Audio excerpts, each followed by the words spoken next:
watch 16 NFL games every week. I'm just not. Yeah, I But know. but anyway, hey guys, what's up? What's up? What's up? Welcome to this week's edition of the Cheap Pop Podcast. As you guys can see, there's only me and the guy to my right. That would be the one and only Runescryer. What's up, brother? Hey, hey, how we all doing this fine post Thanksgiving morning or Oh yeah, afternoon? oh yeah. It's Everyone been out of the turkey coma? the four is last day before we go back to work day. Oh man. Yep. Uh, but needless to say, it's been a great Thanksgiving. I hope you had one. I hope all of you out there watching had a great Thanksgiving. Like, it was a pretty mellow one for myself. Just kind of chilled at the house, played a lot of video games. Um, Yeah. Managed to get beaten college football by Swab four separate times over the last 3 days. But Yep. Our boy Saint is finishing up his Vegas trip, yep, so it's just the two of us today. yep. Lucky you. There we go. There we go. All right, guys. So we're gonna open up. RuneSky brought up or Dave brought up an article he found right before we jumped on air, and we decided we're gonna go hot with that as our opening track. And that is that there are rumors that Elon Musk may be purchasing Hasbro. Okay. So take this with a big grain of salt because so far all there are have been tweets. Mm, So a little bit of background on this. This year is the 50th anniversary of Dungeons and Dragons. okay. And so there's been lots of historical perspectives that have been coming out about the game, about the creators, and about some of the issues Okay. with the game. So we'll get into all that. Okay. Now, Hasbro, which currently owns Wizards of the Coast, um, they've been trying to separate themselves because a hobby that came out back in the 70s, Mm, predominantly created by white men mm, with a fixation for fantasy literature okay. of the time, Lord of the Rings, Conan, H.P. Lovecraft, etc., etc., etc. Okay. There may be some cultural insensitivities in there Well, towards minority and women. that Now, that explains why Elon wants to buy it. No. yeah. We're getting into that. Okay. So, like for example, um, the first edition of Advanced Dungeons and Dragons, Mm, um, female humans could not have the same. They had a lower maximum strength mm. than male humans. So they could never be as strong as the Yeah, male characters. Yeah. and um, non-humans could not get as high as level in classes except for thief. Okay. Anyone could be a maximum level thief Okay. in first edition AD&D. Doesn't matter if you're human, elf, hobbit, or halfling, half orc, whatever. Yeah. You had unlimited advancement for thief, but they had limited advancement for everything else, For every. or were Okay. barred from certain classes. Okay. Now, there's been a lot of examining over the past, I'd say, decade or so. Yeah. Over examination, if you Um, ask yeah, me. well, not necessarily, Okay. because it's sort of almost a question of it's chicken and the egg question, Okay. Which one? which is where is the source of all this coming from? Right. Was it the views of the creators, or was it the literature at the time? Okay. Because if you read all this foundational fantasy literature stuff, Mm. it's really does not read very good Yeah. in a modern context. I mean, John Carter of Mars. created by Edgar Rice Burroughs, Yeah. the guy who also created Tarzan, has an extremely what we would call colonialist attitude, Yeah. where the white male human comes in and has to be the savior of all All these thing. Yeah. Hey. savage Martians. Right. Okay. John Carter. Uh, Did love that yeah. movie though. Yeah. Oh yeah. Yeah. Yeah. It's foundational. Yeah. Um, H.P. Lovecraft, the guy who invented the concept of cosmic horror Okay. with the Cthulhu mythos and everything else, was a rampant xenophobe. And they actually address this in the Lovecraft Country TV series. Okay. I don't know if they do it in the books, but um, as part of the whole, you know, juxtaposition of the black experience in America in the 1950s Mm-hmm. with the concept of the cosmic horror, um, you have a bunch of black characters, including Jonathan Majors' character, Mm. discussing why a group of black men should be admiring Lovecraft's work, when the name of his cat in real life, the name of H.P. Lovecraft's cat was N-word.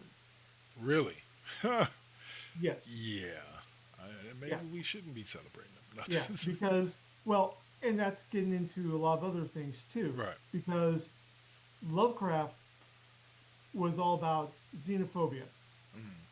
and the idea of um, degenerate cultures. They're typically inbred. Right. And yeah, this could be um, a link to European royalty, as an example, but also more often it was non-white cultures presented as Yes. degenerate by both Or savage, by both or yeah. Lovecraft and by Robert E. Howard, the creator of Conan. Okay. You've seen Conan the Barbarian, right? Yes. The Yes. mercenary, yeah. You remember Valeria, badass Valkyrie chick? Yeah. Okay. She's a character in the Conan stories, but in the Conan stories, but written by Howard, she's more like the kid sister that Conan has to go and rescue. He's So constantly often. protecting her. Yeah. Right, when she shows up, because she's gotten in over her head, and he Right. has to get her out of whatever jam. So, patronizing doesn't have agency. Right. Okay. So, and Tolkien, in his letters, said that he based his portrayal of orcs Okay. on the Mongol hordes. That's who they are based on.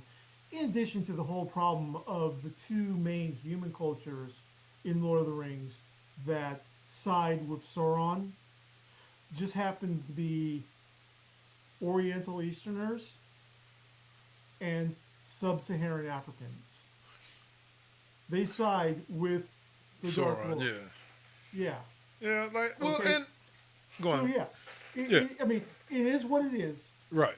Well, I've And been not to cut you off, but and I'll let you get yeah, right back to it. But like, for me, when it comes to anything that's coming from 1975 and before, yeah, it's not that it doesn't bother me, the themes that we see.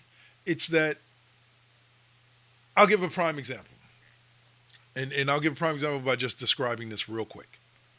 The Django Unchained, when that movie came out, a lot of people took issue with the heavy use of the N word, right, or if right, you even want to go back when it comes to Quentin Tarantino, to Pulp Fiction and his yeah, infamous scene about having a sign that says dead storage on his yeah, yeah, on yeah, his front lawn.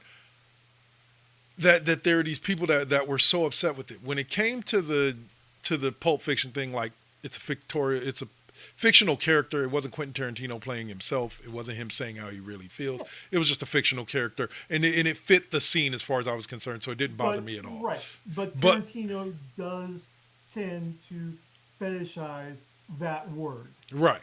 throughout But his films. getting back to Django Unchained, a lot of people had an issue with the heavy use of the word in the movie. I never did, and I never did not because I'm some special guy who thinks above everybody else. No, it's because I looked at it as a period piece, and in during that period of time in this country, that's what we were referred to. It sucks, Right. but it is what it is in the sense that and that's kind of how I feel about a lot of these stories and the underlining things. Is it wrong? Yes, of course. Like it sucks. It's wrong. But and I'm not arguing against your point. I'm just kind of I know. expressing Yeah. the opinion that sometimes when you look at these older things, you have to look at them through a specific lens of Exactly. the time frame under which they came from. If I watch something from the 50s and it's degrading to women, I'm not going to look at it through a scope of today's lens. I'm going to look at it through a scope of the 50s. And was it wrong how women were treated back then? Yes, but Yes. it is how it is. We can't go back in time. We don't have time machines. We can't go back in time and change that. We've Exactly. changed it. Women are treated differently now in some areas. In some areas, they're not, unfortunately. But Right. but they are treated differently now. So looking at it through today's lens is kind of unfair to the original product because of the time frame that it came from. But go on with what you were saying. Right. Sorry, I just wanted to So, put that point out right. there. So, with all this reflecting, there's been a Yeah. reevaluation of the main guy, Right. Gary Gygax, Okay. who is basically the Stanley of role playing games.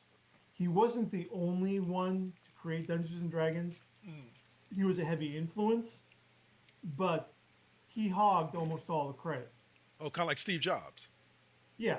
Yeah. Okay. Steve Jobs or Stan Lee. Yeah. Yeah. Um, but there's a lot of people and a lot of Gary's negative attitudes, bad habits, Mm. are getting swept up in all of this. For example, a friend of mine went to Gen Con, the Comic Con of role playing games, Right.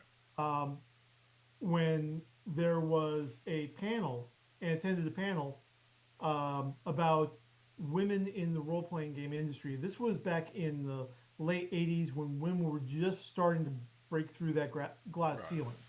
There were Okay. girls out there that liked to play that too. It Right. wasn't little boys, just Right. little boys. Yeah.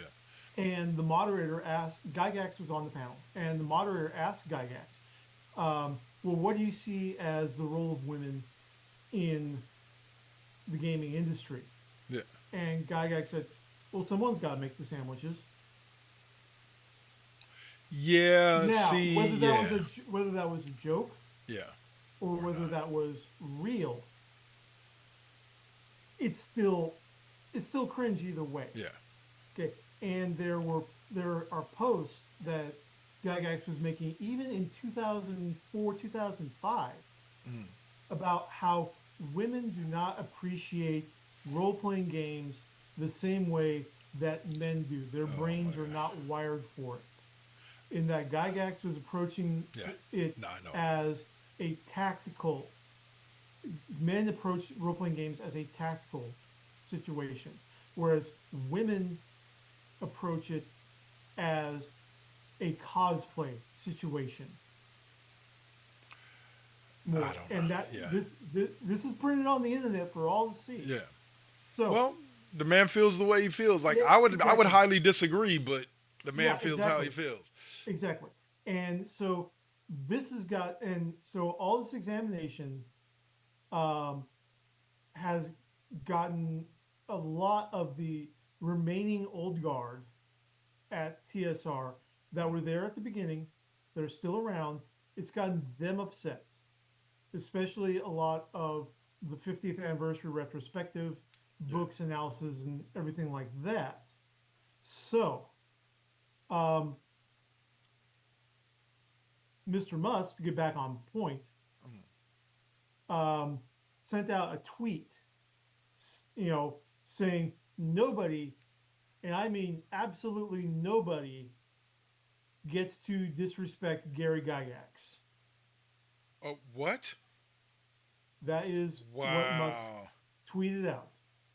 And so this, in addition to Musk's general, you know, throw money to buy whatever I want, Yeah. okay, that has led some people, including Forbes magazine, Uh, to speculate that he is in the market for buying Hasbro in right. general, just so that he can own Dungeons and Dragons. And Wait a minute. in Doesn't Gary Gygax show up on an episode of The Big Bang Theory? uh, I don't know. I never watched Big Bang Theory. I know that he does show up in Futurama. Okay. No, no, no, no, Yeah. no. He doesn't show up. There's an episode of Big Bang Theory where two of the main characters do a friggin' experiment to see if they could make each other fall in love with each other, and Sheldon, it's between Sheldon and Penny, and Sheldon asks Penny, he goes, "If I make you fall in love with me, will you take me to Gary Con?" And Yeah. it's a, Yes. yeah, yeah, and he's Yeah. like, and she's like, I guess. He's like, yeah, Yeah. I want you to wear a And shirt that's too. So yeah, and that's Gary Con is an old school gaming convention uh, um, that primarily focuses on Gary Gygax and his legacy. And there is a lot to celebrate about yeah, what Gygax did. But Gygax is sort of like Thomas Jefferson. yeah, Okay, there's a lot to celebrate, and there's a lot to critique. right. And a Well, lot of people cannot handle. A lot of people on both sides, they yeah, cannot handle that you can celebrate the man, and a lot of people cannot handle that you you can, can critique the man. Okay, well, again, getting into the Stan Lee yeah. demographic.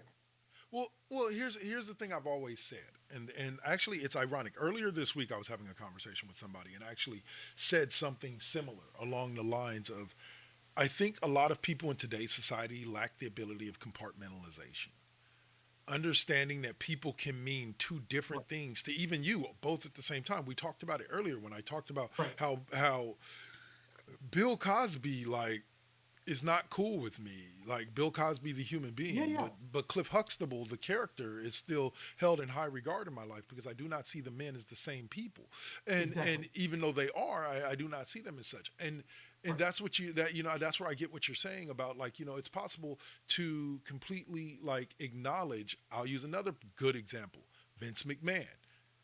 You can hate Vince McMahon all you want. What you cannot deny and what you cannot belittle is his contribution to wrestling and what it is today. Like yeah, that you cannot deny. And if you are denying that because of who you don't like who he is as a person, then yeah, then I don't know what to tell you, because I like, you shouldn't do that. You shouldn't deny somebody what some good that somebody did just because they're a shitty human being. right. And You know. this gets into a lot of the feelings of the old guard, the guys Yeah. that are our age or older that were there in the beginning, who don't like the general quote unquote wokeness of Hasbro's stewardship Yeah. of Dungeons and Dragons. They don't like that um, everybody has the same potential, whether you're male, female, half orc, dwarf, See, that doesn't make sense. That's whatever. the way it should be. You should be able to. Exactly. You should. Yeah. Yeah, exactly. And they don't like that. Um, they don't like the representation that minorities and females are getting in the hobby. Yeah. They don't like that, you know, they go to conventions and there's all sorts of different people from different backgrounds that they're not used to and Yeah. they don't know how to act around and they feel uncomfortable. And I totally get that. Yeah. I mean, I know I've told Change you is scary. change Like, is scary, change but is scary. So. it's the one constant of life. Yep. So 100%. they've been practicing this, this, oh, I hate the woke D&D, da da da da da da da da da. They're not doing this and this, and they latch on to a lot of these issues of modernization, And and they just it's their death grip, it and so that's their thing. it gets me They because what do you expect the game to do? It's kind of like exactly my argument that I have with everybody about Metallica. When people talk about, oh, Metallica sold out, da da yeah, da. Da. What do you expect? They cannot put out the same thing over and over and over again for years and keep it the same and still be successful. No exactly. company outside of Coke or Pepsi, and even Coke and Pepsi have with the recipe a few times here and there throughout the years Yeah, to try to get more more people. Yeah, yeah. More importantly, if you do not change, if you do not adapt, then what happens is that you become static. yep. Not the character, but you just you, you, you don't have an industry that grows. You have an industry that stays, a hobby that stays like me. Right. And you know, there's a lot of guys that taps into a lot of the white male fragility Yeah. in there. Yeah. Um, and I get what a lot of the old guard at TSR are saying because they were there, they knew Gary, they knew that there were a lot of important women in the hobby at the time, and contributors to TSR, but the people outside looking in tend not to. They just remember the great feeling. It's the Right. chasing the addiction high that we remember.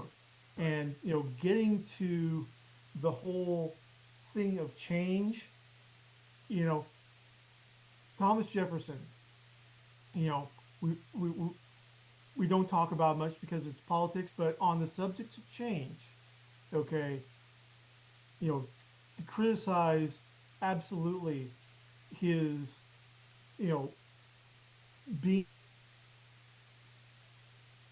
the words that are engraved on his monument in Washington, D.C. Mm. It's called his winter quote analogy.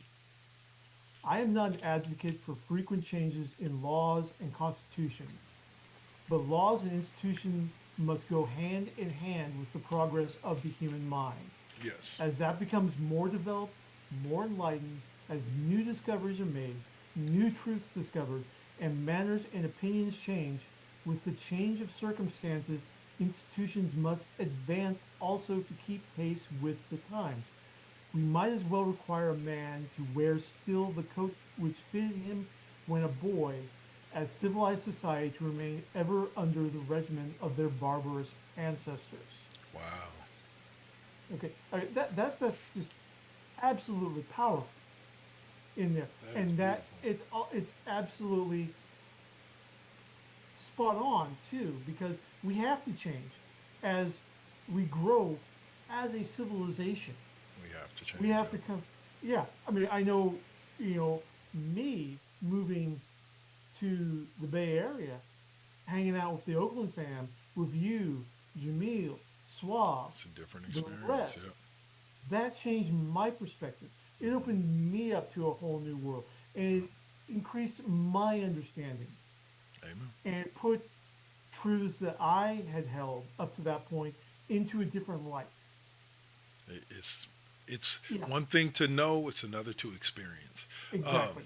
all right. Yeah. So let's go on ahead and push So through. yeah, so that's Uh, that's the whole thing. And let's be realistic. And last word on. Let's be realistic as to what would happen if Musk bought Hasbro.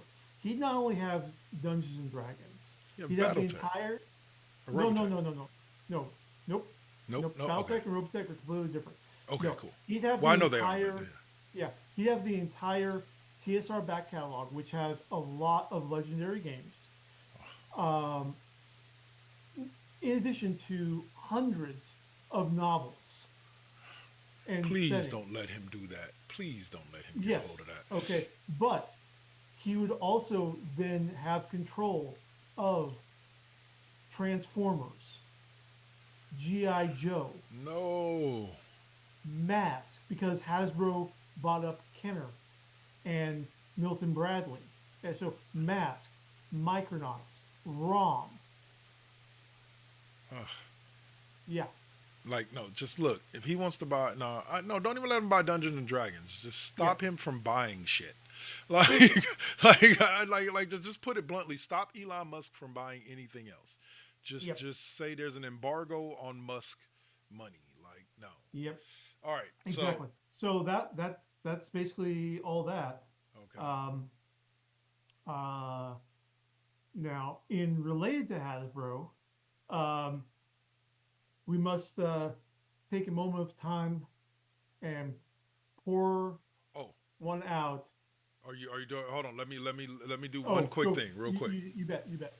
All right, y'all. So as you know, we wanted to save this one real quick. I know exactly what he's about to bring up, and we wanted to save this for Pop Culture Corner. So let's dive right in. Yeah, no, it's going right now. Let's do some Pop Culture Corner. So Do as the you were saying, announcement. sir. Do Yes. the announcement. Well, Do you got to do the announcement? oh, What segment are we Pop in? Culture Corner. There There we we go. go. All right, now Okay. now So it's official. So let's go. it is What's up? official. Yes. Um, we have to pour one out for an inspiration Hmm. in our childhood, in our Gen X childhood, Hmm. as we must sadly report that Morgan Lofting, voice actress, The Baroness. voice of the Baroness Yep. in G.I. Joe, has passed away at age 84. Hmm. Yes, She lived a long 84 ain't a short amount of time, it man. is So not a short amount of time, but yes, with that, and she came up with that European accent herself. nice. Yep, Nice. I but wonder. yes, I wonder, and I don't know the story behind it, but I would wonder. I would love to hear it one day. Is I wonder, did her creating that accent for the Baroness for is what forced the guy who voiced Destro to do kind of similar, being um, that they were, I believe, brother and sister, possibly. right? No, no, No, they were lovers. they were lovers. Yeah, Okay, yeah, no, but I remember them both having the accent. So yes. like, I wonder. So she is now arguing with um, Chris Latta, Yeah. Cobra Commander, in the Great Hereafter Mm, over some scheme or another. Most of the Joe crew is elderly but yeah. intact. Yeah. Um, Surprisingly, the only ones that have preceded her have been Chris Latta, of course, Okay. and Jackson Beck, the narrator for Really? G.I. Joe. For G.I. Joe. Yes. Wow. Well, Jackson Beck is old school voice talent. Yeah. He was the opening narrator to the Adventures of Superman radio show. Faster than a Wow. speeding bullet, more Yeah. powerful than a locomotive. That was him. Superman, strange visitor from the planet Krypton. That was Jackson Beck, and he also did the voice of Batman on Adventures Wow. with Superman. Yeah. You So, know. uh, No, go ahead. but I was looking up the ages. Most of the GI Joe voice cast was born around the mid to late 40s. Okay. So they are getting up there in age. Destro's still around. Nice. Um, I can't remember the name offhand, but and yes, he is black. Of Yeah. course, you can't Um, voice like that and not be black yeah. But unless the you're Bobby oldest Caldwell. the the oldest member of the original GI Joe voice crew um, is oh gosh, where is it? Oh shoot, I can't remember his name. But the oldest is in his 70s, cause or no, more than 70s, because he was born in 1930, and Wow. it's Alpine. Wow. Yeah, 1930s. Wow.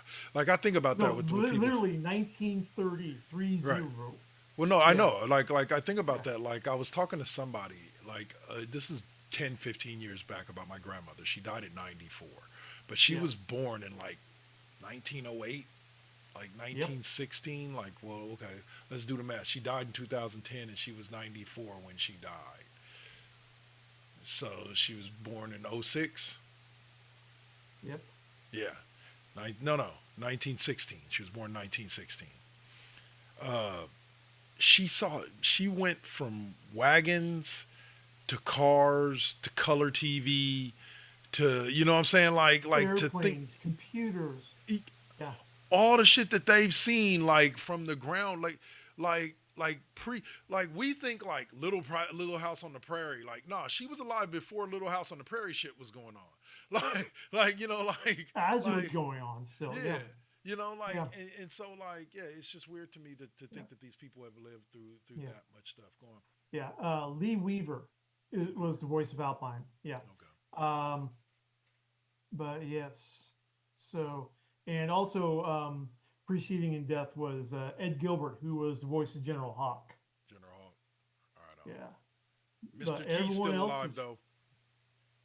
Mr. T, Sergeant Slaughter. Yep. Everyone else is still alive.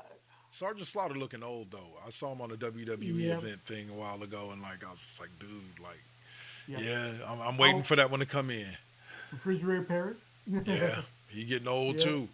You know, Yeah. uh, But yeah, go on. and just a lot of in the 80s, if you look up, go onto IMDb and you look up the, oh, excuse me, the voice cast for G.I. Joe or Transformers, I mean, of course, there's the big names like Frank Welker Yeah, or Peter Cullen or Casey Kasem, but there are people that are still have their voice credits up through this day that were working voice actors.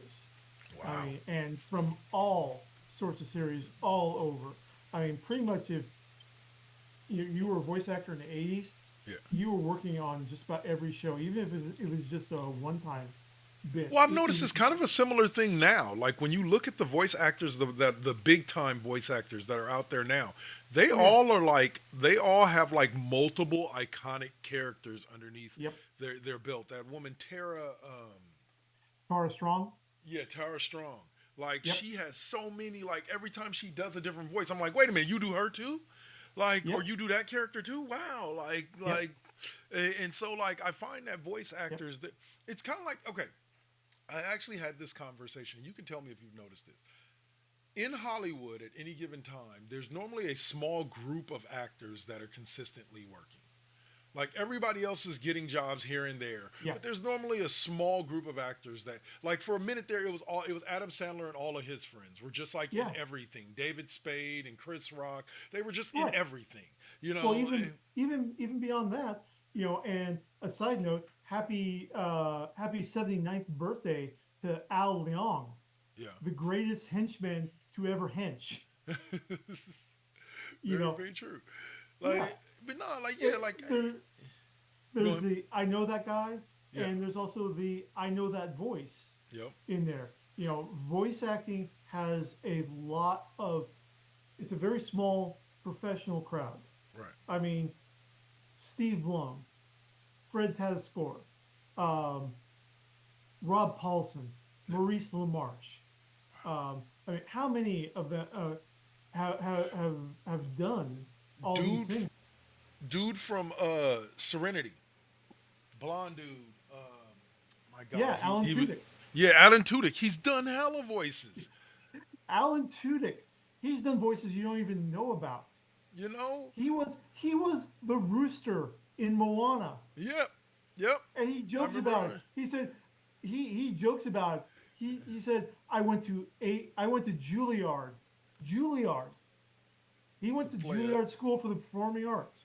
I went to Uh, Juilliard for 8 years to voice a neurotic rooster. it was great too. That Yeah, rooster was one of and my favorite and characters. and it's just been announced that he's going to be the voice of Clayface in the DC Yeah, universe yeah. going Like forward. my guy, my guy. All right. He is, and he is fantastic. So we're gonna continue moving through pop culture corner here. Um, again, Yep. we were talking earlier. Rumors now have it that there is going to be a She-Hulk season two after Marvel had already announced that they had put a kibosh on that. There was not going to be a season Right. two. Now it's being dug up again, and Yep. well, I have mixed emotions about it, and here's why. I was one of those rare people that I actually enjoyed She-Hulk for what it was. Same I, here. I really enjoyed it. It made me laugh. I thought the scenes with her and what's his name, Matt Murdock. What's his name Yeah. is Matt Murdock were amazing. I thought that they did a really good job of blending her story in as just a random. I love random side stories. Yeah. Like I don't mind like the movies. That's what I loved about the difference between Marvel TV and Marvel movies. Marvel movies normally carry your bigger overall arcing storyline. Yeah. Marvel TV is just these small little stories that are happening around the Marvel universe at the same time that this big overarching thing is going on Right. that you're seeing in the movies. And that's what I thought She-Hulk was. It was just a nice little side It was story. great. It was fantastic. And it completely encapsulated the John Byrne era of She-Hulk, Yeah. the classic She-Hulk era. I mean, they took the entire freaking end gag of She-Hulk Yeah. from, it was a direct lift from the comic books, where she's in the comics. There's a bit where she's just sick and tired of John Byrne doing the cheesecake covers, Uh and she's literally ripping open the the panel, the tearing through the gutters. She uh tore she tore through a fake Mile High Comics 2-page ad to get to John Byrne. uh Yes, So that's they basically where that whole scene with her that's breaking through the the whole things to end up meeting in Kevin. the Disney Plus Yeah. screen. Yeah, Yeah. yeah, to chat with Kevin Feige. What the hell? Yeah, Yeah. exactly. All that in there, Uh, and it was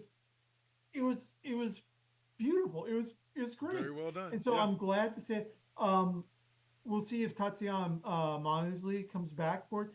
I know she's kind of hinted that she's not going to come back Aw. to the character. I don't know. We'll see. Um, We'll see what happens. Yeah. there's so much stuff that's in the air of Marvel right now.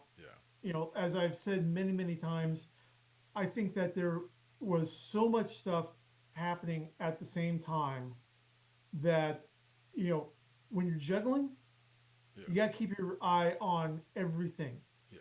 Well, I and you also got to pay attention to everything. And if you slip, all of a sudden the rhythm for everything is off, and falls you've off. got to scramble to keep up. And that's what I think Marvel happened. You had Chadwick Boseman's death. Yeah. Um, you had the Jonathan Majors scandal, which, by the way, settled out of Okay. court. So we don't know. We don't know. We're never going to know. Unfortunately, for Jonathan Majors, Yeah. that's, I think, the whole sad point is Yeah. that we are never going to know what The actual happened, truth of it. Yeah. the actual truth of it, and it basically completely tanked his career. Ugh. But Kang not hitting like Kang really should have. Yeah. Um, a couple of admittedly mediocre Marvel things, Mhm. like the Eternals, was built up and is just kind of mid. Yeah. Wasn't. That was another one that I didn't think it was as bad as everybody else thought it was, Yeah, I but don't think it it was is bad. what it is. Yeah. Yeah, it is what it is. And all of a sudden, Feige and the rest, they're scrambling to get the Well, balls back in some semblance of order that they can control. right. And we're seeing the final stages of that. Right. In, Uh, yeah, well, I was gonna say like where I do agree with you, um, completely is the fact of this. Is I think that Jonathan Majors thing was I think we are looking at a completely different MCU right now if Jonathan Majors if they didn't end up having to drop him, because I think they were building to something with Loki season 2, and they were building to something that was going to be a reveal in either the next big Avengers movie or whatever, but through the TV shows and through the movies they were building something. When Jonathan Majors went away, and they basically now had to rewrite the next 3 years of Marvel things, I do believe yes, that's going to produce some subpar products, because you're going to have some products that have to be rushed out and have to be rushed changed. You got to do a bunch of reshoots and because the whole story now changes from what it right, was. and also toss in the Fox acquisition. Oh Yeah. crap! Now we've got to get the X-Men and the Fantastic Four in here. Oh, wait a minute, that means we've also got Doctor Doom. Well, we'll just go and swap out Kang for Doom. Doom, yep. And Yeah. so some of their plans, like I give credit to Kevin Feige because literally he had to make a hard left and did the best that he could with it. When the Exactly. Jonathan because I believe that genuinely the way Kevin Feige works, they had years of stuff for Jonathan Majors laid out.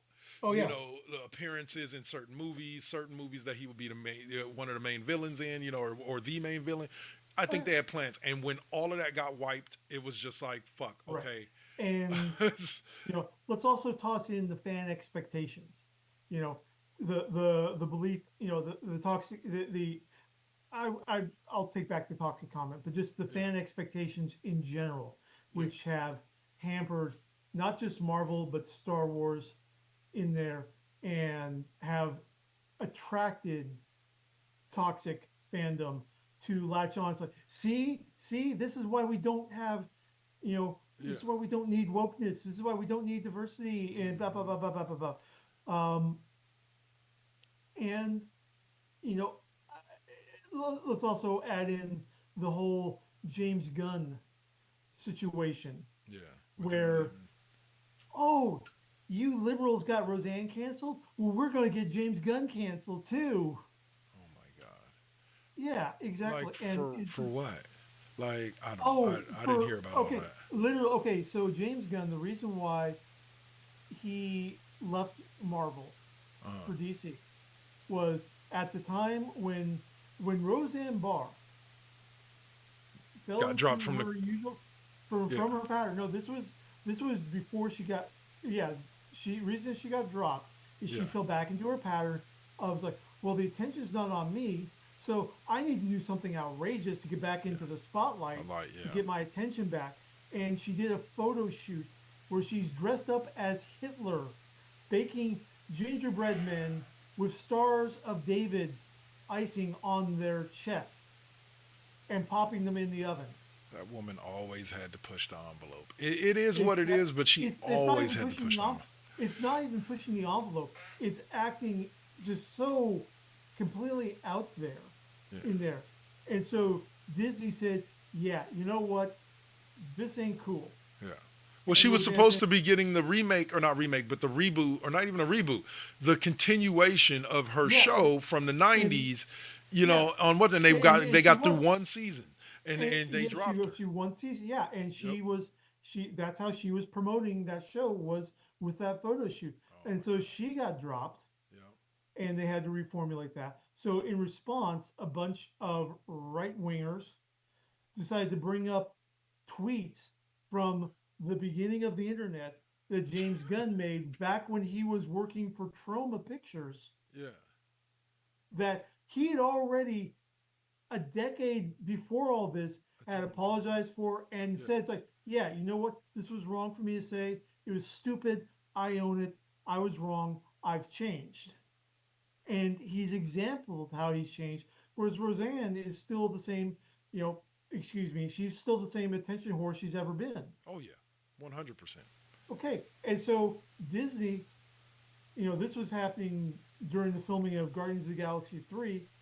Um, there was a question whether James Gunn was going to finish it, and so eventually it came to the point where James Gunn said, "Once I'm done with 3, I'm out," Yeah. and he jumped ship to DC, and To so go he's now in basically. charge. Yeah, I was gonna say go do something better. Like he made to it go up. We're doing save the to go save the DC universe from Zack Snyder. right. Yeah, yeah. So, and that's uh, It's one of those things where like I yep, said, that tit for tat bullshit. Anyway, all right. So final subject before we take a quick commercial block is you brought up a man by the name of Ralph Bakshi. yes. Ralph Bakshi, legendary animator. Mm. Um, Probably most of us are going to know him for, remember that live action animated movie Cool World with Yes, Brad Pitt? Yes, yes, I remember that. he was. That was him.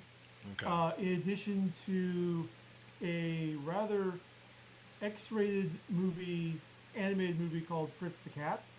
I know that one. Was Yes. Yeah. Uh, he did full length animated film in collaboration with the legendary fantasy artist Frank Frazetta called Fire and Ice. Okay, haven't seen that. Okay. Oh, you really got to see that. That is Okay, fantastic. The nice. entire thing is basically rotoscope, where they had actors doing do the precursor to CGI. Okay, Rotoscoping is when you film actors acting out, and then you trace the animation cells over the actors' poses. okay, kind of like how they did Like, Roger Rabbit. yes, Yeah. exactly. Okay. Um, but yes, uh, so way back in the late 1970s, 79, okay, Mm. Ralph Bakshi had the rights to, or he worked with um, Warner Brothers, who had the rights to do Lord of the Rings. Lord of the Rings. Okay. Now, in 77, Rankin Bass Productions had done The Hobbit. Yes, Okay. Rudolph the Red-Nosed Reindeer, Frosty the Snowman, all the claymation holiday favorites that you know and love. Rankin Bass did a production of The Hobbit, which was fantastic, Okay. absolutely immortal, with John Huston voicing Gandalf. And if you thought that Ian McKellen is the perfect Gandalf, he's tied with John Huston for Gandalf. John Huston's nice. Fantastic stuff. Yes. Awesome. And so during that production, and the rights to Lord of the Rings are about as messy as the Marvel IP rights are. All right. So, but Ralph Bakshi did the entire Lord of the Rings saga from start to finish, all three books in one 2.5, 3 hour animated movie. Okay. Okay, but that is now streaming on Max if you have access to Max. Okay. There you go. It So is well worth it. Beautiful animation. There are some issues with it because it went over budget, Okay. and they had to use a very funky colorizing technique In order to finish it. in order to finish it. Yeah. So basically, what they did is they took some old World War II footage of German soldiers marching, running through the trenches and everything, and then semi-colorized it and semi-rotoscoped it into the orc fight scenes.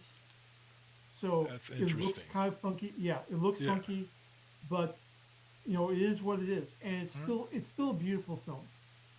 The animation is great. The voices are just fantastic.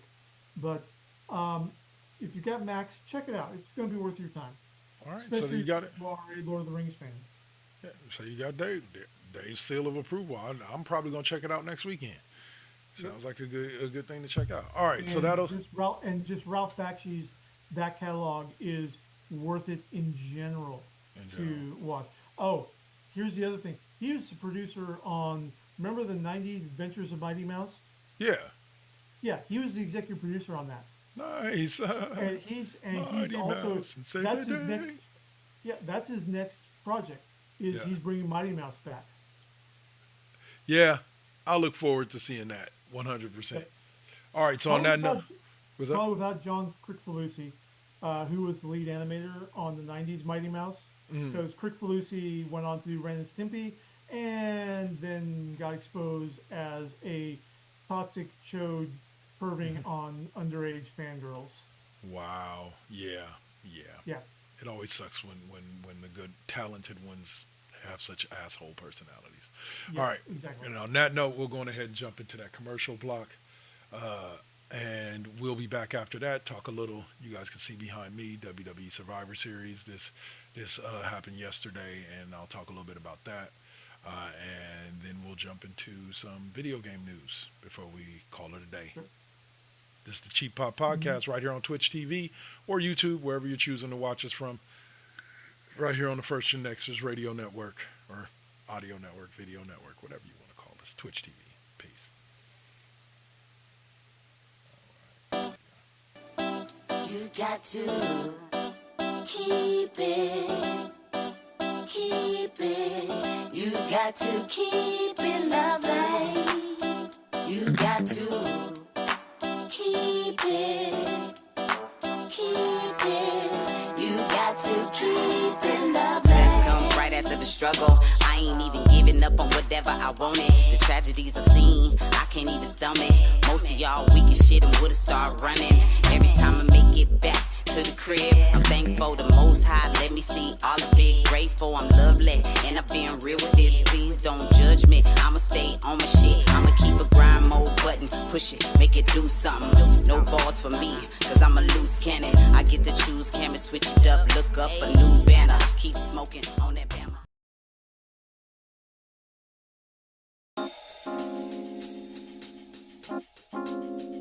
We back at it. Yep, we still doing it. Poetic beats. First GenXers. Gia. Let's get it, y'all. Come on. We back in the building. It's been a long time cooking in the soup kitchen. And I'm chilling with the same. Dropping these beats, won't stop, nope, I can't. Let me get up in the lab, turn it up. Game on with the first GenXers. What's up? Let's flip on the switch or the Xbox and get up in my zone, I'm clowning. Let me clear my throat for a minute. Shout out to my folks while I'm in it. It ain't nothing but love, it's babe business. I really don't know what's so who ain't feeling this. And this is only the beginning. Now versus then, this is something for the chillin'. Poetic got the joints like McDonald's. I'm loving it. It's the first gen. We're now rocking with Poetic Beats. This is the first GenXers production. Get your PlayStations out. Get your Xbox out. Get your Switch out. Let's get it in, y'all. Holla back.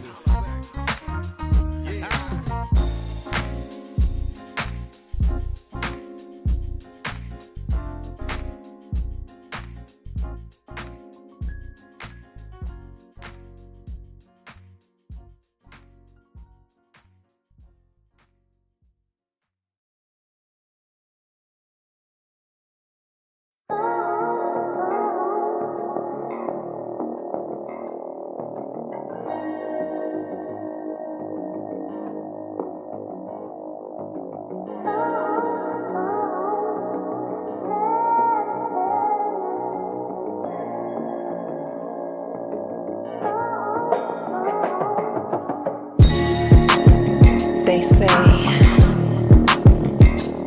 that beauty is in the eye of the beholder. But the definition of beauty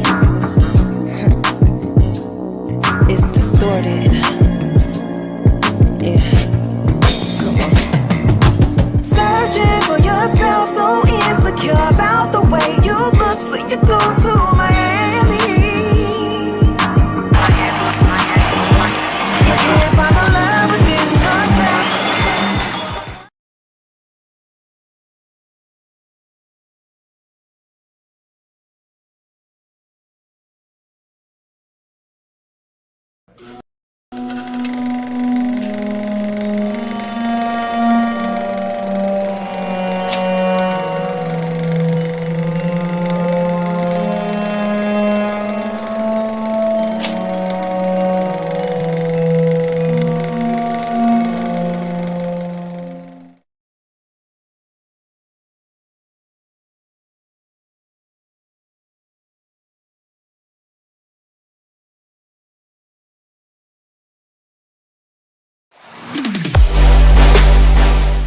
Have to say Jaden Daniels has been fun to watch and getting to see him grow, because I think he is going to be a good quarterback. Yes.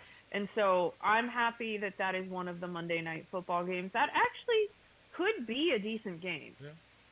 I think I care more about seeing that game, and not just because of him, but I care more about that one than I do the earlier game.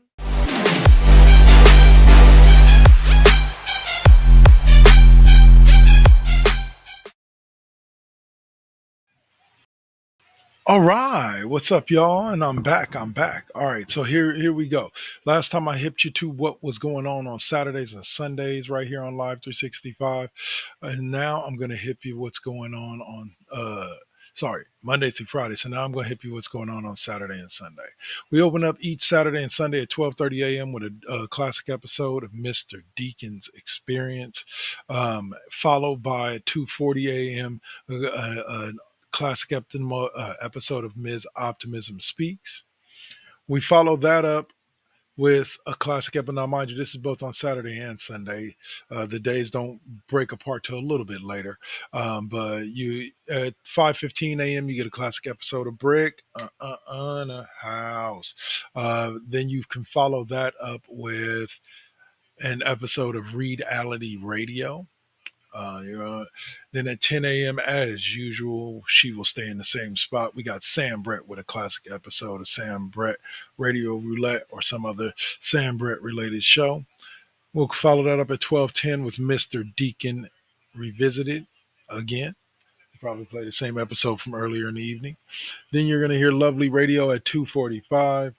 And then that's where things kind of change up. On Saturdays, after Lovely Radio goes off the air at 4:50, at 5 o'clock, you have KD5P, K Double's fifth period music class, where I bring you music from the 70s, the 80s, the 90s, the double aughts, whatever type of music you like to listen to, especially if you're Gen X. Then we close the night with a 2-hour, 45-minute episode of the Cheap Pop Podcast from back in the day with myself and Alpha, and that will close out our evening. On Sundays, after you hear Lovely Radio, at 4:10, you'll hear an episode of The Classroom from Spreaker, the 45-minute episode version of that show. You'll hear 5:30, the episode of Dirty Talk 101. Yeah, sorry.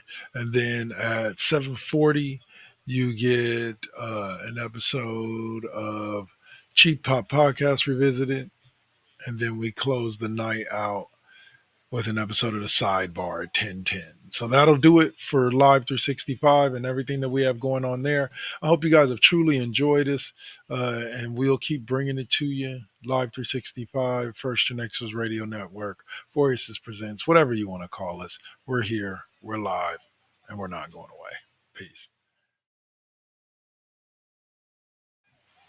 All right, what's up, y'all? And I'm back. I'm back. All right, so here we go.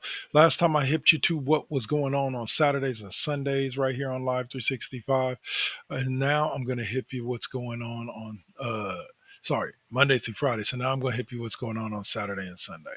We open up each Saturday and Sunday at 12:30 a.m. with a classic episode of Mr. Deacon's Experience, followed by at 2:40 a.m. An classic episode of Ms. Optimism Speaks.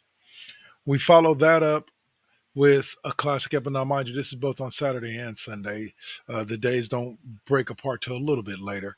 But you at 5:15 a.m. you get a classic episode of Brick in a House. Then you can follow that up with an episode of Reality. Hello, y'all out there in Radio Land and in Video Land. What's up? It's me, Double K Double, and I'm here to run down for you what the new, as of November 1st, or as of today, lineup is on Live 365. That's right, your place to find all your favorite old and classic Four Aces Present shows starring myself, The Saint, Mr. Deacon, Ms. Optimism, E-Read, and also your boy Cole with the FU Wrestling Podcast, and also a World of Wrestling Podcast. We'll see. Let's go down the roster of the Monday through Friday. At 12:30 a.m., you will open your day hearing an episode of Now versus Then, followed up at 3:45 a.m. by an FU Wrestling Podcast Classic episode. We finish out our mornings at 6:20 a.m. with a double K's Classroom, 30 minutes. You get a new episode daily. Then we follow that up with a classic episode of K Double's fifth period music class, the show you love me on. I know y'all be watching watching, listening, and all that. Let's see. And then now we follow that up at the middle of the day on the East Coast and the late morning on the West Coast with 3 hours of Now versus Then Deuce, including a new episode every Wednesday of the new episodes of Now versus Then airing on Twitch right here. If you're watching this on video. Then we follow that up with an episode of KD5P with a new episode every Tuesday at 12:45 p.m. of KW's fifth period music class from Live 365. And then we get 3:20, we get the Worldwide Wrestling Podcast revisited with a new episode of the Cheap Pop Podcast on Thursdays at 3:20. Let's see, and then we get Now versus Then revisited at 5:30. All of these shows from this point forward, with an exception for the next one, or actually no, just that show is a replay of the Now versus Then from that morning in case you missed it. Then we get West Coast Bias, a classic episode at 9:05 every night, with a new episode of The Classroom every Friday with me and O'Malley on Sundays. And then we close out every night with a 40-minute edition of Lip Gloss and Mics. That's all right here on the First GenXers Radio Network, the radio network that brings you the classic episodes from 4 Aces Presents Network, radio network on Blog Talk Radio and on Spreaker. You can still catch us over on Spreaker with the podcast. And lastly, I am Double KK Double. Check out my website, 2kk2network.com, to find everything about my network. And I'll see you guys there. Peace. You got to keep it. Keep it. You got to keep it lovely. You got to keep it. Keep it. You got to keep it lovely. Success comes right after the struggle. I ain't even giving up on whatever I wanted. The tragedies I've seen, I can't even stomach.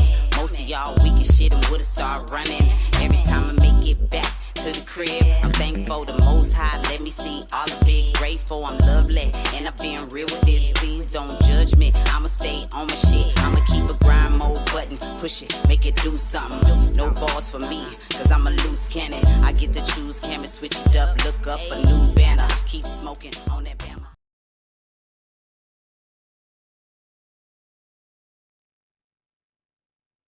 Daughter is a little bit confounded on what to do because my ex, the way she sends the Christmas presents for us, right, is she'll send anything she's sending for my daughter, she'll send in my name, and anything that's coming for me will come in my daughter's name.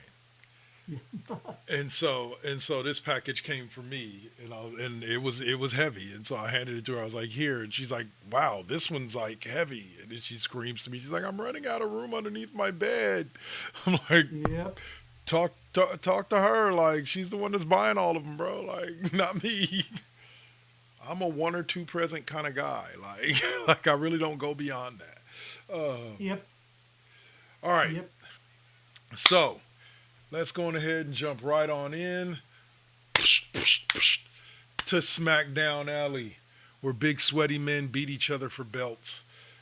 It's one of my favorite times of the year, and that is really, everybody says the road to WrestleMania begins in January with the Royal Rumble. I say the road to WrestleMania started last night with the Survivor Series pay-per-view, which brought us a lot of great moments throughout the entire pay-per-view. The general consensus right now online is that the women's match, the women's War Games match. For those of you who don't know what War Games is an old match style developed back in the late 1980s, early 90s, or late 90s, early 2000s by WCW. And basically what the setup is it's 2 rings, 2 full-size rings set side by side. You have 10 competitors that compete in the match. Each team of 4 of the 5 is locked in cages outside of the War Games, outside of the rings. The first one competitor from each team goes in. It's 5-on-5. Every 5 minutes, a new competitor is added to the match until all competitors have entered. Once all competitors have entered, the match actually begins. So for basically the first 45 minutes of the match, it's just random combinations of dudes beating the shit out of each other. And then the match actually begins, and then we have a little bit more match before somebody pins somebody and you get a victory.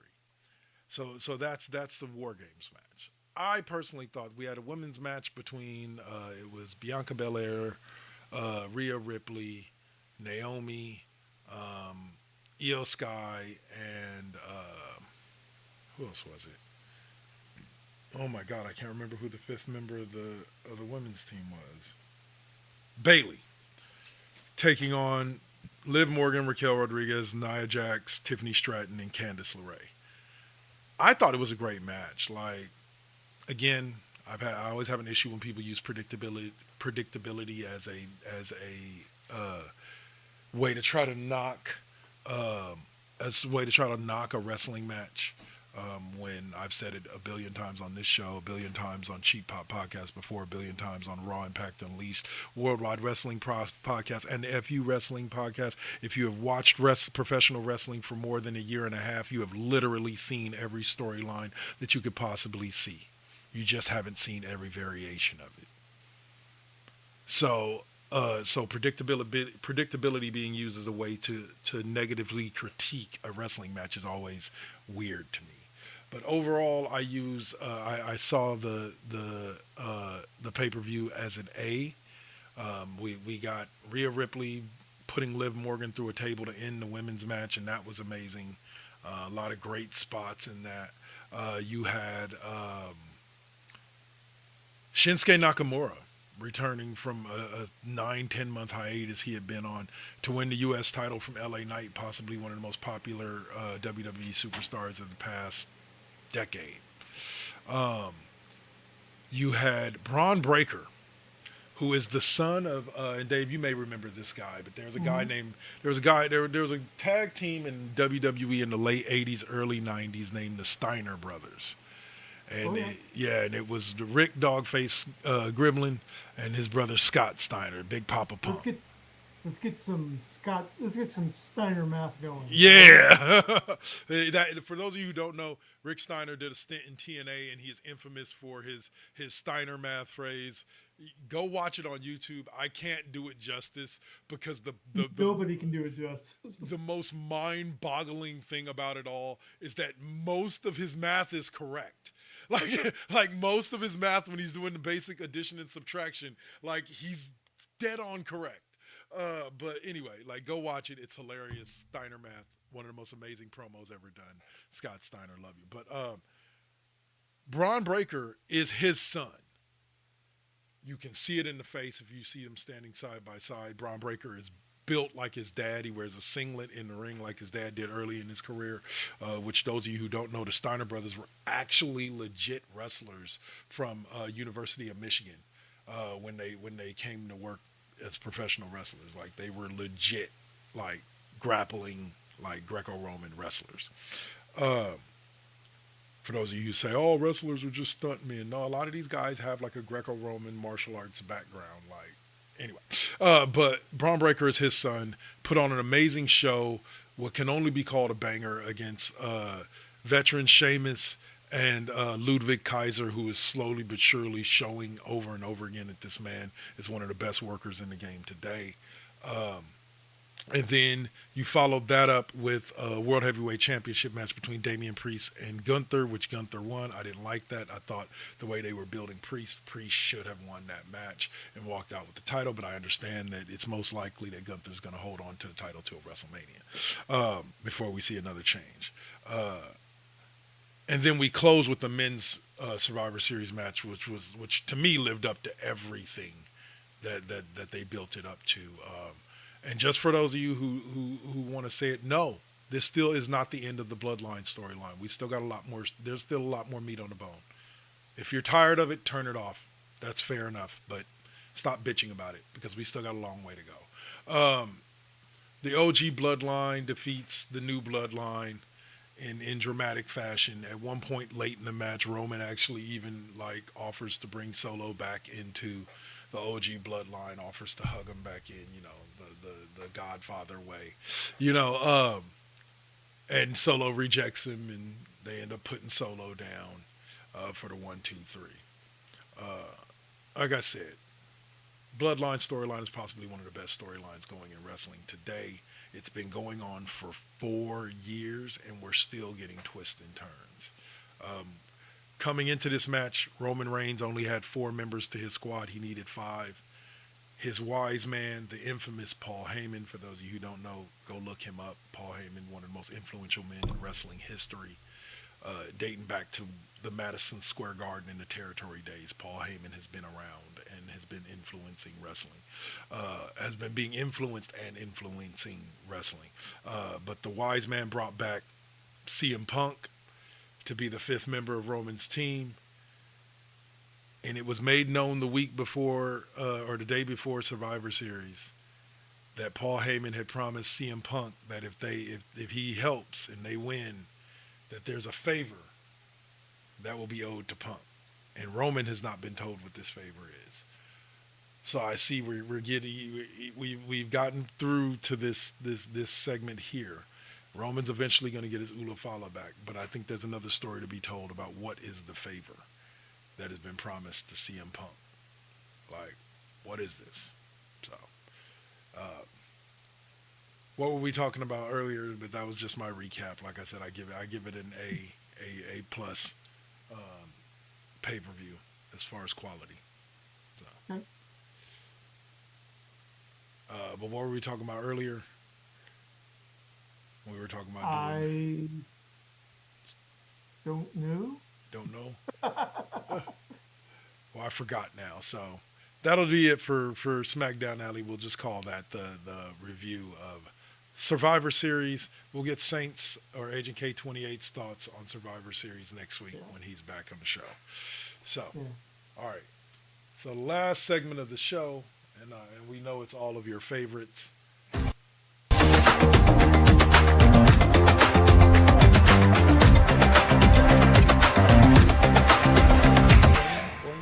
There you go. Some music there for you. Just so that's it. All right, so let's talk video games. Let's talk video games. All right. So let's start here. This is something simple. Xbox fans. The headline reads, Xbox fans should brace themselves for December 15th. Armageddon is coming. When in reality, it's not Armageddon. It's just Sunday, December 15th. We'll see one of the highest rated Xbox console exclusives, Forza Horizon 4, delisted from digital storefronts. Xbox confirmed the bad news about Forza Horizon 4 months ago, but now that the day is nearly upon us, those interested in securing a digital copy of the game will need to act fast. So, yeah, Xbox is getting rid of another game, which happens in the gaming industry. The games can't stay online forever. Yep. You know, so. Swap. Well, technically they can. They just, they can't say they just don't want to pay. They don't want to spend the money for. Yeah, exactly. They don't want to invest in the storage infrastructure. Right. And like me and Suave were talking about a couple days ago, he's kind of pissed because he was still playing his NBA 2K like 22, 21, like my player, and they shut down the servers on him. And it's like, I agree with him. You should receive an email to whatever your main email on your account is from Xbox saying, before they shut down the servers, hey, we're shutting down the servers. Here's a little link for you to click, or send it to you so you can read it in your message on your Xbox. Hey, here's a little link for you to click that'll allow you to download what's necessary for you to still run your on your personal hard drive and not on the storage servers. We'll let you download this file so that now you can continue your My Player offline. You just won't have access to any of the online features because we're shutting down the server. Like, why can't they do that? Like, so that way people can continue to play. But nope, they don't do that. They just shut it down and call it a day. And one day you turn on your Xbox or your PlayStation 4 or 5 and you come to realize that those servers are no longer accessible. And so all those years of work is just gone. Yep. Yeah. That's the problem with cloud gaming. Yep. Cloud media in general. Yes. 100%. All right. So do you got any stories for us, sir? Yes, I do. I have two. All right. So, starting off, being reported by gaming site Time Extension, which is a retro gaming site, game developer Perfect Entertainment obtained the rights to do a video game adaptation of The Naked Gun. Nice. Nice. Back in 1997. What?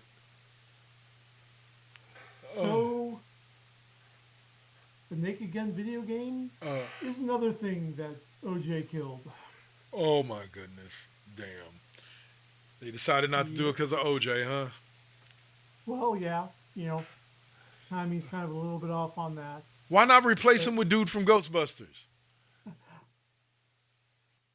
Those are beyond my wisdom score. It was funny though. On the music front, real quick, I just played for my daughter on the last one. I drove her to her mother's last week. I played for her the Bobby Brown Ghostbusters song. Oh yeah. On our own. Yeah, like I was like, everybody remembers old dude, I ain't afraid of no ghost. Ray Parker, like everybody knows that. But very few people remember the Bobby Brown on our own, like Ghostbusters. Yeah, now you want music dive, actually go into Ray Parker Jr.'s music history. I mean, dude had a pretty extensive catalog besides Ghostbusters. It's just Ghostbusters was the one he was known for. Like exactly. That was the one that stood the test of time. Yep. So, okay. All right. And coming to us from Kotaku, Tencent. Okay. Chinese Video Game Media Corporation. Well, they've got a new game out. Okay. Called Light of Motirum. And? Or as everyone else is calling it, but we already have Horizon Zero Dawn at home. Damn. Is literally Horizon Zero Dawn. Horizon. Same mistake. I'm looking at a picture with giant mechanical animals and dinosaurs with neon accents. Oh my goodness. A female hunter in leather bikini armor with a bow with feathers on it. Oh my goodness. If you did not know, you would say, oh, we got a new Horizon DLC coming out. Oh my goodness. Yeah. I swear to you. That's just insane to me. And it's just so out of character for the Chinese with their long history of respect for international copyrights. Oh man, can't do that to me. Can't do that to me. You're gonna make me choke. Oh man.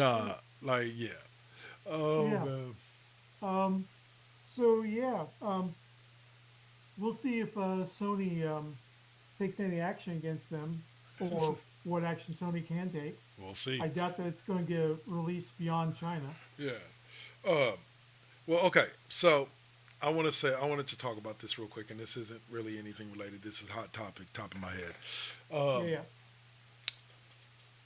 I was telling Swab and then my friend Jamil, another friend of the show as well, about this feature in the off season of college football 25.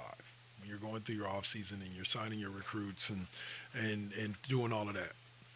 Once you've set your roster, the training has all been done. There comes this thing that you have to do to trim down your roster. And instead of calling it cutting, right? Like in Madden, it's the cut phase. You have to cut 10 people. You have to cut 8 people. You have to cut your roster down to size. They call it encouraging transfers. And it is one of the funniest fucking things I've ever seen in my life. Like, Oh there's no my God. animation that goes with it. Literally, you just click on the dude, you like say, you encourage transfer, and he disappears off your roster. But it's just funny to me because I was telling Jamil that I envision this like conversation, like where coach sits down like next to the kid, like, "Hey man, what's up? Yeah, Yeah. like you a junior and you're like fourth on my depth chart, dude. Like you're not Yeah. even sniffing the starting lineup this season. You know, Alabama, dude. Like they looking pretty good. You know, Yeah. like I think that transfer portal is calling you, my son. Like I don't think that going to this school is in your future. Yeah, Dad, but my parents wanted I'm a legacy. I get it. I Yeah. get all of that. But on this roster, like, yeah, I think Alabama would be a lot better for you. Like that transfer portal, man. I keep hearing it calling your name. Like I think that's where you need to go. You know what you need to do What's that? when you're playing live and Uh, when you're playing live and it comes down to that. uh, Just before you do that, uh, say, Will, player name. We just want to wish you well in your future endeavors. Like, Future endeavors as, huh? For those of you who don't know, real quick explanation. WWE used to put out these corny like media posts whenever they released a wrestler, and it always ended, "We wish them best in their future endeavors." So now when somebody's been fired from a job, cut or cut from a team or let go from something, we call it being future endeavored. Like, but yeah, man, like it's just hilarious that they call like just the name of encourage transfers, like just as like who thought somebody thought of that and laughed their ass off for the rest of that day, what like what once it in got the approved. what in the Kentucky Fried Participation Trophy is this fuckery? But what gets me is this: is encouraging transfers a real thing? Do coaches really sit down with dudes and encourage them to enter the transfer portal? Like Oh, as a way to not like cut somebody, like not have the school still have to pay for their scholarship and shit. Like how does that work? Like, is encouraging transfers a thing? Like, I would love to know that from anybody that's watching that knows anything about NCAA football, like actual college football. Like, is encouraging transfers an actual thing, or was it just something that some developer made up just for the fun of it, just for how funny it sounds? Which wouldn't surprise me with the way developers think. Like, dude, we should call this shit encouraging transfers instead of cutting roster. You should call it encouraging transfers. Send to other places. Uh, I do not know. And you know, Gen X gets a lot of shit for being the participation trophy generation. yep. We didn't ask for any of it. Nope. We It didn't was our care. parents. Exactly. It was our So parents. I can see this as something that probably some schools did in Yeah. order to soften the blow out Like, of let's mistaken send you idea that someplace they else. made. Yeah. Yeah, yeah. Uh, I, because the transfer portal is a real thing. oh Like yeah. the transfer portal Oh kids yeah. can jump into the transfer portal, get recruited by another school after coming into school and realizing like they ain't gonna start, they don't like it here, they don't Yep. like the coach, whatever. There's a Yep. transfer portal they can enter. So like that's cool, but I never thought about it the other way of the coach actually encouraging a kid to enter the transfer portal like as a way to the trim roster. It's inventive. It's inventive if I do say the least. Uh, Yeah. all right. So yeah. So you got anything else for us there? No, I think that is about it, really. Yeah. I'm just checking my sources. Oh, for those of you who play Baldur's Gate 3, um, Larian is shutting down the development department for Baldur's Gate 3. But before they do that, they are adding 12 new subclasses Wow. to Baldur's Gate 3. Uh, this is ranging from the Death Domain Cleric to the Arcane Archer for fighters Nice. to everyone's favorite monk class, the Drunken Master. Nice. Yes. Yes. Yes. So yeah, if you're on BG Baldur's Gate 3, new way to play playthrough coming out. All right. There you go. There you go. Yep. All right, and we'll close as usual with where can we find you next? Any upcoming streams? I think I'm going to hold off until tomorrow. Okay. And what time are you doing your NCAA stream tomorrow? 8 p.m. as usual. 8 p.m. Pacific, 8 p.m. 11 Eastern. Okay, so 8 p.m. Pacific is NCAA. You got anything before that? No, there shouldn't be anything the Okay. whole day before that. I got to go to work. I don't think Okay. Saint's doing anything either. All right. So. So tomorrow, we'll say 3 p.m. Pacific. I will be back on Blood Bowl. I'm going to build my team and do my Nice. first official league game with a built team. So Nice. I'll start that and hopefully be back on tomorrow night also for Good night shift. Mech Warrior 5 Mercenaries. Yep. Awesome. So, and just a quick reminder, we'll get more into it on, I'm sure, next podcast. But Tuesday is Skeleton Crew Day. Yeah, Skeleton Crew drops. Star Nice. Wars Skeleton Crew. So I'll be getting back into Star Wars Outlaws for the mix. Okay. And following that, the following Tuesday, a week from Tuesday, is when Secret Level drops Okay. on Amazon. Nice. So That's the, yeah. we'll have more stuff to get game on. Okay. Okay. For sure. For sure. All right. Now, as for me, you can find me next at 6 p.m. with the one and only O'Malley. We're going to be talking about the Warriors, the Lakers, and this week's NFL games on the Classroom. Did you, speaking of the Lakers, did you see the absolute fuckery Bronny James was tossing around on the internet? No, I have not. He was basically saying, it's like, yeah, all these players that you think, yeah, they ain't shit. Michael Jordan wasn't shit. Yeah. He is disrespecting. Yeah. Name a GOAT, and Bronny was disrespecting them, saying that he's better. Yeah, like I said, this kid is going to be humbled real quick once he actually starts playing some minutes in the NBA. I'll make sure to bring that up. Yeah. He needs to go through high school basketball, where you talk your mouth off, you accidentally catch an elbow in the mouth. Yeah. Yeah. Yep. Yep. Like I said. So, but we'll be back on with that. And then as far as streaming, like me and Dave just spoke about, tomorrow night I'll be back on with a little NCAA. I'm sorry my NCAA stream got cut short this morning because something went wrong with the connection. But that's okay. Had some technical difficulties, but I'll be back on tomorrow night at 8. And yeah, that's about it for this week. This has been the Cheap Pop Podcast. I've been Dark Lord 100. That's been Runescryer. We'll catch you guys on the flip side. Peace. Later. Let's